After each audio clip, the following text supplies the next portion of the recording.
This video is sponsored by MyHeritage. Imagine a European Union where every citizen gets 2 votes, one for an EU-wide party and another for a local representative. Each party has a lead candidate, and the party with the most votes will almost certainly see their lead candidates become head of the government of the Union. Sounds like a great way to boost transparency and accountability, right? Well, guess what? This isn't just fantasy, it's exactly how Germany operates. Now, we get it. The EU is not a country, but we're making the comparison anyway. Why? Because this video is part of our series exploring future models the EU could evolve into. And Germany's federal system is a very interesting case to examine. And before you dive into the comments with silly takes like, you want a Fourth Reich, let's be clear, no, that's not what this is about. We're just analyzing the federal model. In fact, a model such as this would stop any powerful member state getting the upper hand, as there's a clear balance of power between the states. So, let's dive in and imagine what a German-style EU could actually look like, and why it just might be the most flexible, democratic future Europe needs. In a federation, there are multiple levels of government, a national, also called federal level, and a regional level. Power is divided between these levels, with each having its own constitution and the 3 branches of government: an executive branch to implement laws and manage administration, a legislative body to create and pass laws, and courts to ensure justice and resolve disputes. In Germany's case, the national level is the Bund, and the 16 states are known as Bundesländer. In a federal model like Germany's, these Bundesländer hold significant power and autonomy. Let's first look at the state level, the Bundesländer, and take Bavaria as our shining example. Bavaria, like all Bundesländer, has its own way of doing things. Some might say it's a country within a country. With its Landesverfassung, or in English, state constitution, Bavaria sets its own rules and keeps its rich traditions alive while still being part of Germany. Leading the executive branch in Bavaria is the state government, the Landesregierung, headed by none other than Markus Söder, the minister-president.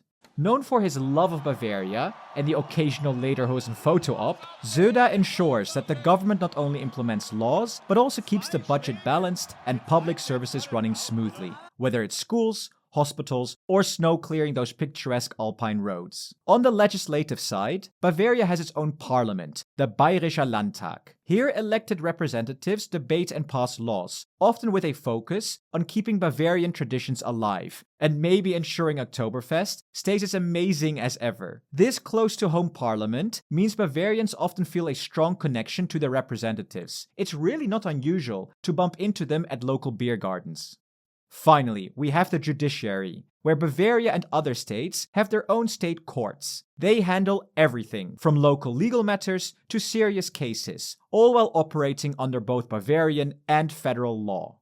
So while Bavaria is still part of Germany, it's got its own unique flair, with its own rules, leaders, and a big dose of Bavarian pride. It's a great example of how each Bundesland is like a mini-state with its own personality. Before we dive into the details though, have you ever wondered about your family's past? That's where today's sponsor, MyHeritage, comes into play. A true game changer in discovering your roots. When I first tried it, all I did was enter basic information about my parents and grandparents. And boom, my family tree started unfolding before my eyes. I uncovered my great-grandparents and traced generations I never knew existed. All easily done with MyHeritage's intuitive platform and its 20 billion historical records. I also uncovered some fascinating family connections. For instance, I found ancestors with roots in Turkey and Indonesia. Turns out the Dutch colonial history in Indonesia wasn't just something I learned in school. It's part of my very own story. And here's the best part.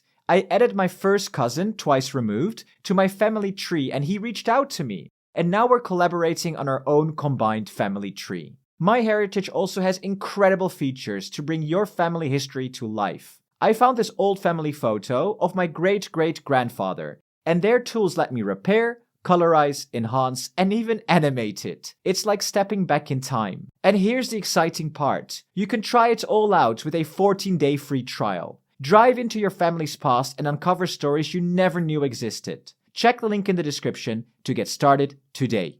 Now, let's have a look at Germany's federal level, the Bund, the big picture that ties the whole country together. At the center of it all is Germany's federal constitution, the Grundgesetz. It is the rulebook that sets government powers, protects citizens' rights, and keeps the Bund and Bundesländer working together as one. Leading the executive branch is the federal government, the Bundesregierung, headed by the Chancellor, currently Olaf Scholz. But yeah, probably not for long. The Chancellor is the most powerful person in German politics, steering the nation's direction, setting policies, and leading the cabinet of federal ministers. On the legislative side, Germany has not one, but two chambers that share the job of making laws. First up is the Bundestag, directly elected by the people, where national policies are debated and decided. Then there's the Bundesrat, which represents the Bundesländer. This council ensures that the states have a say in federal decisions, especially on issues that affect them directly. Together, these two chambers create a balanced system where both the people and the states have a voice. And finally, the judiciary, where the top court is the Bundesverfassungsgericht. It's the ultimate referee, making sure all laws and actions, whether from the federal or state level, align with the Grundgesetz. So, the Bund keeps the nation running smoothly, handling major issues like foreign policy, national defense, and economic stability. Meanwhile, the Bundesländer manage education, policing, regional infrastructure, and more. There's actually a third and fourth level of government in Germany, the districts and communes. But we won't dive into those today, as things would get a bit too detailed. Now this is where the real fun begins. Let's imagine an EU based on the German federal model. We'll start with the legislative level, the federal parliament. Right now the EU has two legislative bodies, the European Parliament with 720 members and the Council of the EU, made up of ministers from each member state. The Parliament is the only EU body that's directly elected by the people. The Council of the EU isn't. In our German-style EU, this setup would look a bit different. The European Parliament would work like Germany's first chamber, the Bundestag, and the Council of the EU would work like Germany's second chamber, the Bundesrat. So in the first EU chamber, EU citizens are represented directly by 720 MEPs. In this model, citizens get 2 votes. The first vote is based on constituency. The EU has 27 member states, and most likely this will be split up into even smaller constituencies, where people can elect a representative directly. The second vote is an EU-wide constituency. Here EU citizens can vote for EU-wide parties. For example, instead of voting for national parties like Germany's CDU or Romania's PSD, you'd vote for EU-wide parties. The CDU would need to team up with other conservative parties across Europe, forming something like a European People's Alliance, while the PSD might join a pan-European social democratic group. This system shifts the focus from national politics to shared European goals, ensuring parties represent citizens from all across the EU. The second chamber would work more like Germany's Bundesrat. Just like in Germany, representatives wouldn't be directly elected by citizens, but instead appointed by governments of each member state. This means that each member state would get 3 to 6 seats, based on population, elected by their national government. This chamber wouldn't vote on every law though. For some decisions, approval from the first chamber, modeled on the Bundestag, would be sufficient. The second chamber would only step in for critical matters, such as new laws affecting the EU's constitution or treaties, laws directly impacting member states' responsibilities, like education or policing, or laws concerning the financial relationship between the EU and its member states. This setup keeps the balance between the people's interests, represented by the first chamber, and the voices of the individual countries, represented by the second chamber. So, that's our legislative branch. But what about the executive and government? Right now, the EU has the European Commission, with 26 commissioners and 1 commission president. Plus, there's also a European Council president. But let's keep things simple for this video. In our German-style EU, things would change dramatically. The commission would shrink down from 27 to a 14-member government, with each member taking charge of a specific department. So, you'd have 1 commissioner for finance, 1 for foreign affairs, and maybe 1 for defense, and so on. At the top, you'd still have the president, likely someone like Ursula von der Leyen in the current context. But here's the big change. Instead of EU leaders appointing the Commission president behind closed doors, the people would have their direct say. In a German-style EU, each EU-wide party would designate a lead candidate, a Spitzenkandidat, for the presidency, before the election. Citizens across the EU would then vote for these EU-wide parties in a single unified election. The party receiving the most votes would work to form a coalition with other parties to secure a majority in the European Parliament.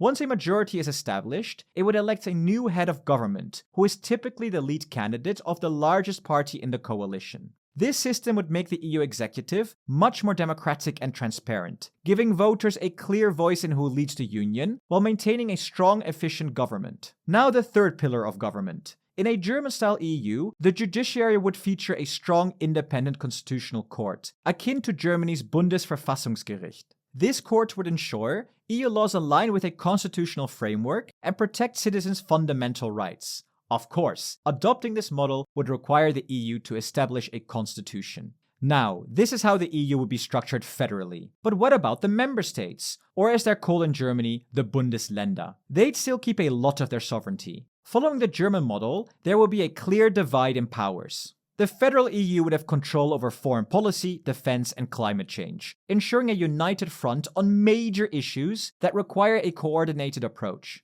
Meanwhile, member states would manage areas like education, healthcare, and local law enforcement. At EU Made Simple, we admire three key features of the German democratic system. The two-vote system. One vote is for local representatives, ensuring local interests are directly addressed, and the other is for a party, reflecting broader national priorities. The lead candidate process, a transparent and democratic method for selecting Germany's chancellor, where voters know exactly who they are voting for.